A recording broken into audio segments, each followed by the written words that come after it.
Well, everybody, my name's Rick McCutcheon. I'm a Dynamics 365 MVP, and I'm here today with Marie Wiese. Marie, introduce yourself and tell the people what you do. Well, thank you, Rick. I am a marketing strategist, and I help people take their sales process and apply it to the web. I guess that's the simplest way of saying it, but I've been helping a lot of Microsoft partners and ISVs recently, and we've been looking at their sales process and figuring out how we can apply it digitally and build digital relationships in order to improve demand generation and revenue, which I think everybody wants these days.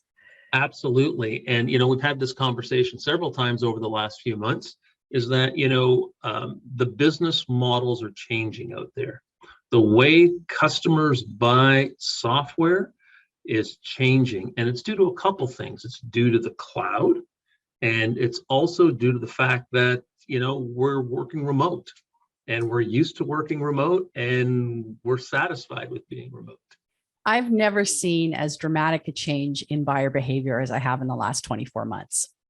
Expectations of buyers have gone through the roof as far as what they expect when they hit a company's website, the kinds of information they expect to see there, the tools they want to find in order to get to the bottom of their questions and figure out if it's going to meet their business problems. And, we've had this conversation many times, Rick. And I'm a big fan of sales teams, but the last thing a buyer wants to do is talk to a salesperson.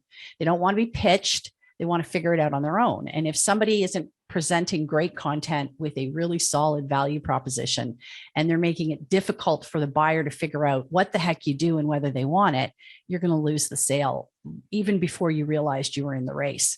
And I have never seen buyer expectations as high as they are right now, even for simple products and services. The expectation that somebody has when they hit a website, when they interact with a company is just more of a challenge than I've ever seen it, which is great news for you and I for what we do and how we help companies. But it's really a struggle for a lot of companies right now. They're really having a hard time figuring this out.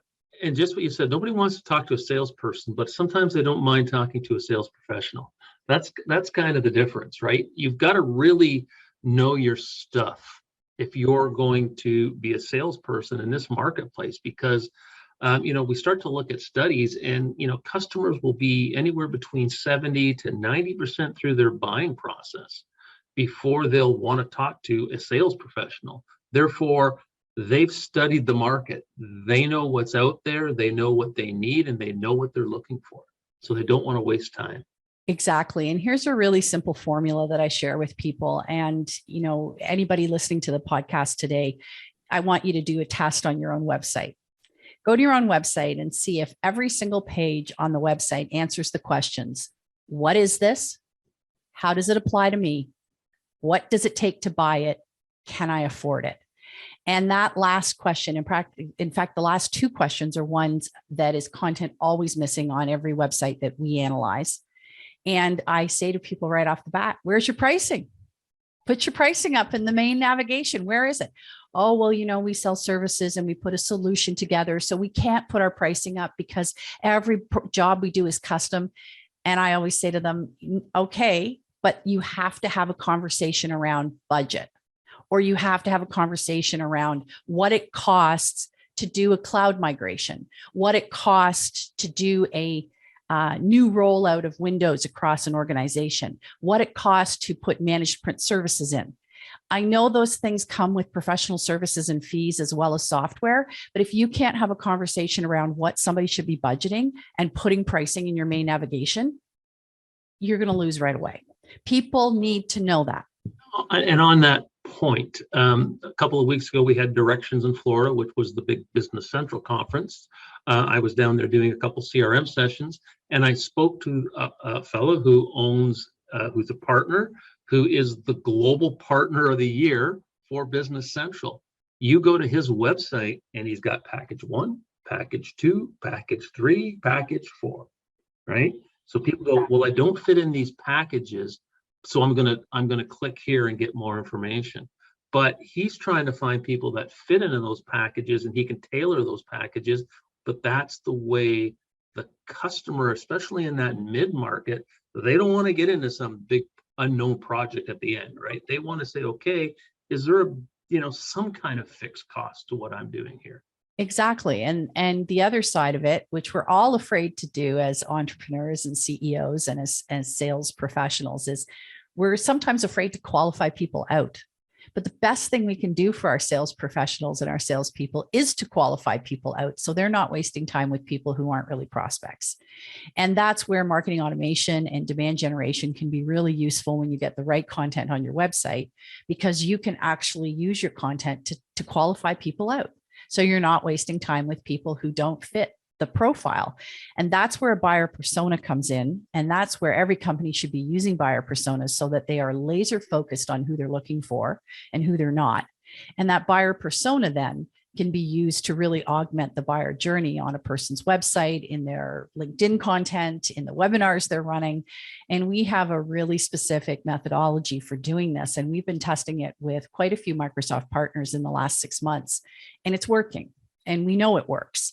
And we're seeing some great numbers, even when it comes to testing lists and being really focused on how you're going to guide somebody through the buyer journey with an email marketing workflow, how you engage them when they first hit the website.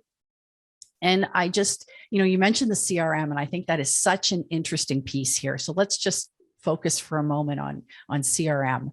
And, many companies really struggle with this. They think it's a big, ugly database of which they're just dumping contact records into. They don't know how to segment. I've worked with lots of Dynamics customers who, the biggest effort we had in being able to put in a marketing automation platform and being able to put in a demand generation program is that the data was ugly. And we've talked about data before, and everybody knows the importance of data. But even being able to tag in a record and bring it over into your marketing automation or your email marketing platform, who's a customer and who isn't. And recently I had an experience with a very big company that was trying to target me for lawn care products and trying to sell me grass seed and fertilizer and all the things I buy from them every year. And it shows up in a big bag in my driveway. It's totally convenient. I buy it online. But they hadn't segmented that I had been a customer for the last 2 years, and they kept targeting me as if I was a prospect. And even after I signed up again, they kept sending me the prospect mailers, and it was annoying. And this is what I'm saying: as buyer expectations go through the roof, it's annoying and it's unprofessional.